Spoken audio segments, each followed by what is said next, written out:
Bradley the Singing Chef. Today I'm going to make one of my favorite side dish recipes that I think is perfect for any time of the year, but especially around the holidays.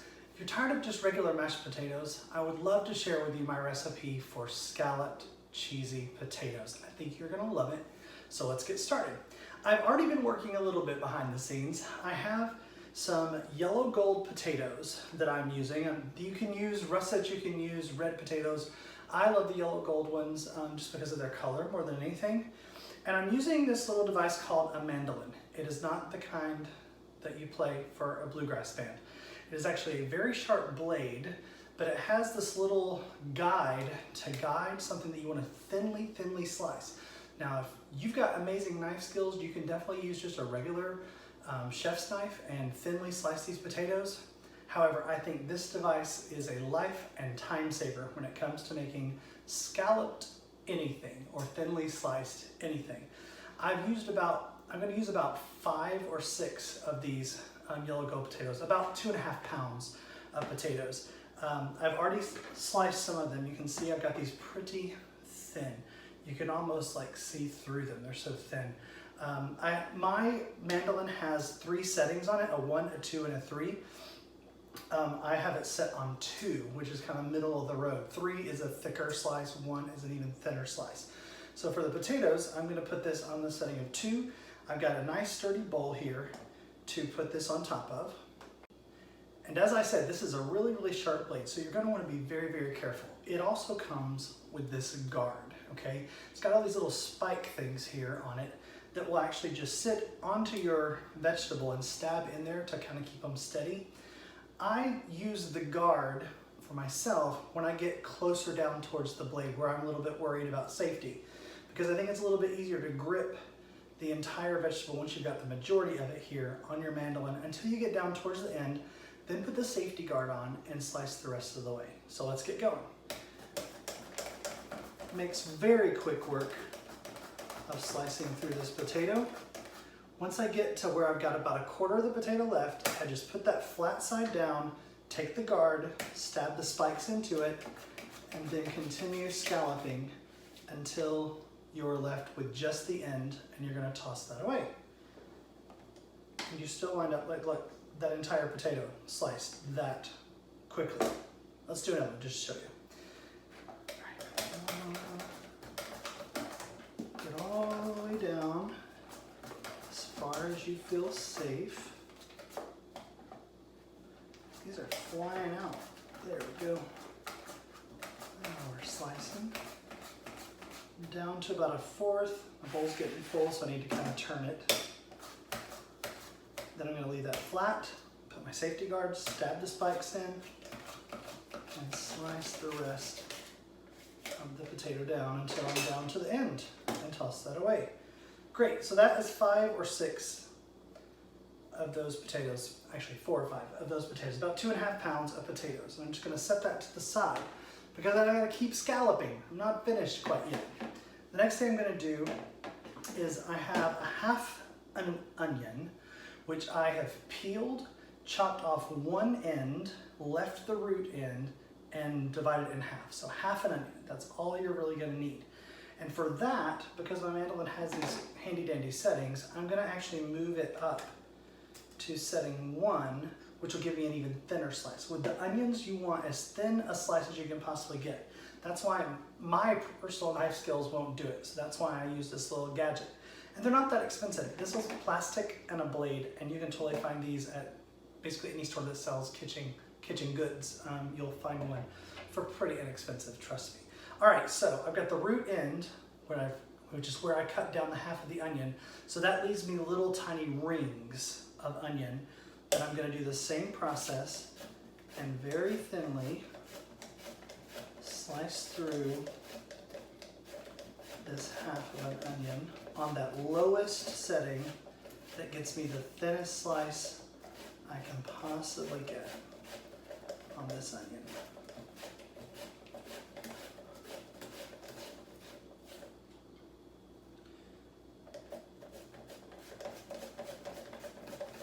Now we're going. I want those to be so thin so that they cook really well into the potatoes as they're baking in the oven. Speaking of ovens, I have preheated mine to 400 degrees. That is the temperature you're going to need for this recipe. And once I get down to where I'm close to that root, I'm just going to stop. I'm not even going to use the guard. And then whatever's left over, you don't really need it. You only need a small amount of these thinly sliced onions for this recipe. So once you get there with a half an onion, you've got plenty, I assure you. So there's not even any worry about your fingertips getting mandolined, okay?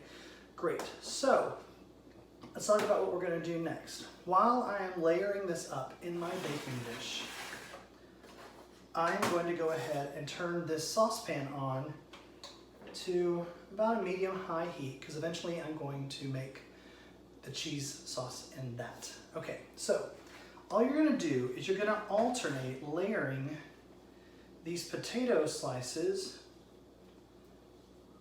into this dish, overlapping them a little bit. Use those big slices on the bottom if you can. The bigger the potato, the bigger the slice, obviously. Layer, layer, layer, layer. It's like I'm dealing cards here. Great. Once you get your first layer of potatoes all the way across the bottom, what we're going to do is we're going to take some of those really thinly sliced onions. You can see like they're confetti thin slice. And I'm just going to sprinkle those in a layer on top of the potatoes. Just a few of them, because we're going to repeat this layer after layer. Potatoes, onions, potatoes, onions, potatoes, onions. Right?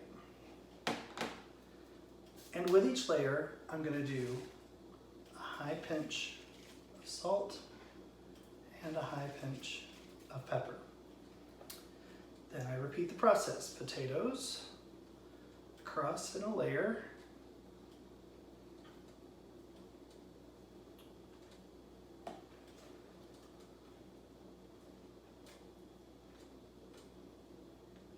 Deal these out. And then we repeat after the potato layer with another layer of the thinly sliced onions throughout that layer of potatoes. Beautiful. Another high pinch of salt and another high pinch of pepper. Layering every single layer with flavor. I'm going to keep repeating this process all the way up the dish, and then we'll get started on our sauce. I'll be right back. All right, gang, we are back. I've got all my layers finished of all the potatoes and onions, alternating layers, salt and pepper under each layer in my baking dish, set aside, ready to go. Now, let's talk about this cream that we are going to utilize. There's a couple of steps in this recipe that force you to wait a little bit, but trust me, it is worth the wait because you're going to have so much flavor in your potatoes because you took those couple of steps of waiting.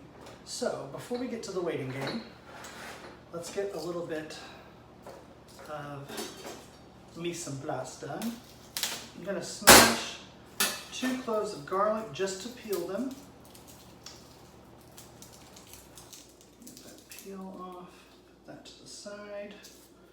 Second clove, smash it and peel. Perfect. All right, to this saucepan that is pretty hot now, I'm going to put about a half stick of butter. That's 4 tablespoons of butter into the pot. Like I said, it is pretty hot. That's going to enable me to melt this butter down pretty easily and quickly. Get that going. We're basically going to create a roux first by adding some thickening agents, and then we're going to create a bechamel sauce for these potatoes with cheese added into the mix. All right, that butter is nice and melted down. I don't want it to get to brown butter stage, so I'm just keeping it off the eye and kind of twirling it around so it melts on itself. All right, to the half stick of butter, I have 3 tablespoons of all-purpose flour, along with a tablespoon of ground dry mustard going into the mix. If you watched my fancy 5 cheese mac and cheese video, we did the same process to create a roux for that cheese sauce. This one's not quite as complex, less cheeses. All right, so you stir that around for just about a minute or so until you see that you've cooked out all the flour into that butter, because you don't want any raw flour taste in your sauce. And it's kind of this beautiful caramelly golden color once that gets all mixed together. Okay, to that I am adding 2 cups of heavy cream. You can use milk if you have milk on hand and you don't have heavy cream, that's perfectly fine. I'm just being a little decadent because it's around the holidays. So I'm going to add 2 cups of heavy cream in with this roux. Make sure I get all that in there. Then I'm going to turn up my heat again. And I'm just going to stir that together. And it's going to take about 5 minutes or so for that to get nice and incorporated, okay? Stir it around, make sure you get all of the roux stirred into the liquid, okay? Great. While that is going, I'm gonna start adding a few layers of flavor to this, okay? Cheese is actually going to be the last step in this sauce. I really just want a basic bechamel first, but to it I want some flavor. So I have my microplane grater here and those 2 cloves of garlic that we peeled. I'm going to grate those right in to this cream mixture. Some beautiful garlicky flavor to go with the potatoes and onions. I mean, come on, that just sounds good, right?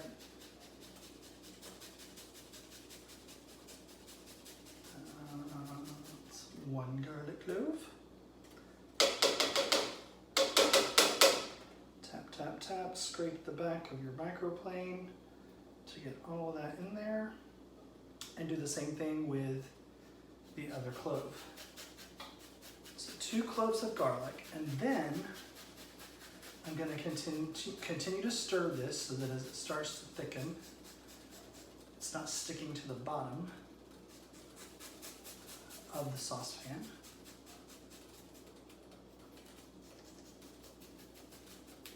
Perfect. Take the remnants, toss those to the side, tap, tap, tap, scrape, scrape, scrape. Get all that garlic into the pot and continue to stir. As that roux combines with the cream, it's going to start thickening for you. And as you stir it, you'll feel it. You'll feel the resistance against your spoon as it starts thickening your sauce.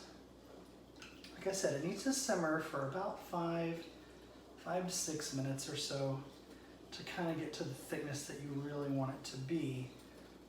But we're going to keep adding flavor, flavor, flavor all the way throughout. Okay, gonna add a pinch of salt and a pinch of black pepper into the mix. Stir that in, just continually adding flavor as it continues to get thicker and thicker and thicker and thicker. All right. Now, the last thing that I'm going to add to this before the cheese is, you guys probably already know by now, I love rosemary. I have it in my herb garden out back, and I've got 3 pretty good sized sprigs of rosemary.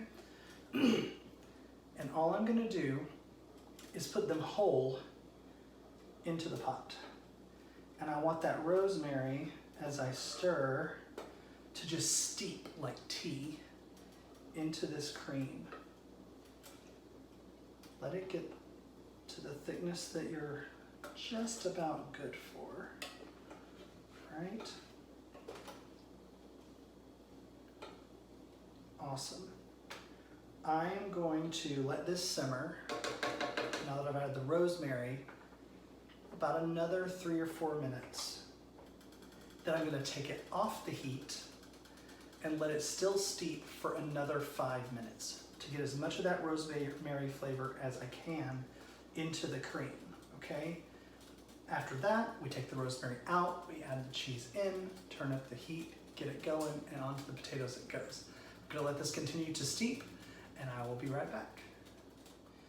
Hey y'all, I am back. Okay, so my rosemary has been steeping in this sauce that has gotten so thick. So what I'm gonna do is I'm gonna take a fork, and I'm going fishing. I'm going fishing for these sprigs of rosemary. I'm just gonna scrape down the sauce off of them. Toss those to the side. Don't wanna leave out any of that sauce. That is all 3 of them, so it should be good to go. All right, I have my sauce back on the burner on medium heat or so, and now it's time to think about cheese. I have about a cup of shredded cheddar, and remember I talked about that macaroni and cheese that I made? I used Gruyere cheese in that, and I still had some left. So I have about a half a cup of shredded Gruyere. It is one of my favorite nutty, ooey gooey, melty cheeses to put in any kind of a cheese sauce. So why not use it? All right, so now that that's heating up again, because it's set off the heat for about a total of 10 minutes, like I said. In goes our cheddar, in goes the Gruyere. Oh no, you don't get away with that. You don't get to stay in the bowl. In you go. And then I'm just gonna stir that cheese into that thick sauce. Oh yeah. And that cheese is just gonna slowly melt into that beautiful white sauce that we created that has all that flavor of garlic and rosemary steeped into it. That is getting pretty darn thick. So,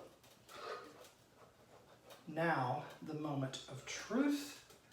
Our potatoes and onions that were layered over here at the very beginning gets to bathe in all of this goodness.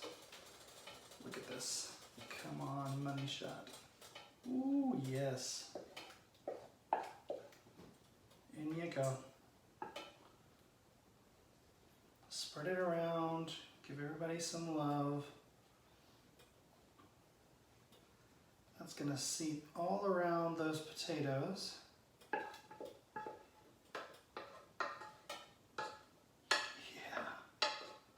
Oh my goodness gracious. That sauce looks unbelievable. There we go. Turn off my eye. I'm just gonna spread this cheese sauce all over the top of these potatoes. Let it just drape down into those layers of potatoes and onions. That's looking pretty darn good. Okay, I've preheated my oven to 400 degrees, and I'm gonna bake this for an hour covered with aluminum foil. Now, so that I don't have a ginormous mess, I'm gonna take my aluminum foil and I'm gonna take some non-stick cooking spray and spray this foil to hopefully not let it stick to my cheese sauce. That first hour of cooking, you tint it a little bit to hold it up off of that cheese. I don't want the cheese to get crusty on top until the end. So I want it to bake for an hour covered with this foil and that cooking spray sprayed on it. And then once I do that, I will take the foil off. I'll let it go for another 10 to 15 minutes to get a nice thick cheesy layer on the top. And we will be ready to eat. Cannot wait. Gonna pop this in the oven and I'll be right back. Hi y'all, we are back. Okay, I have taken my scalloped potatoes out of the oven. I left them in there for an additional 20 minutes once I took the foil off the top so they could get nice and golden on the top with all that cheesy goodness. And then I let it sit for another 10 minutes just resting at room temperature before I'm ready to dig in. And I have to show you this dish of gold deliciousness. I mean, come on.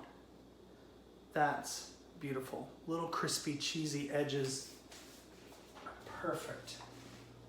Just the way they are. I am ready to dig in. So, let's get to it. Oh yeah. Take a little square from the edge. I want all those cheesy, crispy bits. My spatula is larger than my slice. Oh my gosh. Look at that. There we go. That to the side. Going in. Potatoes are cooked all the way through. Let's see how it tastes.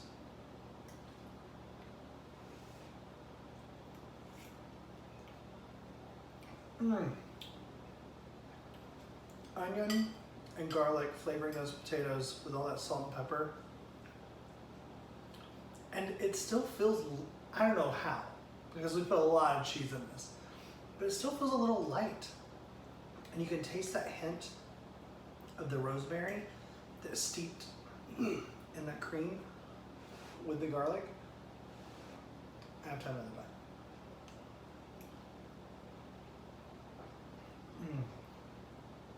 Oh yeah. That is some banging scalloped potatoes. I hope you will try this recipe for yourself. It is worth every step of waiting just to get to this tasting moment. Believe me. So try it. Try it in your kitchen.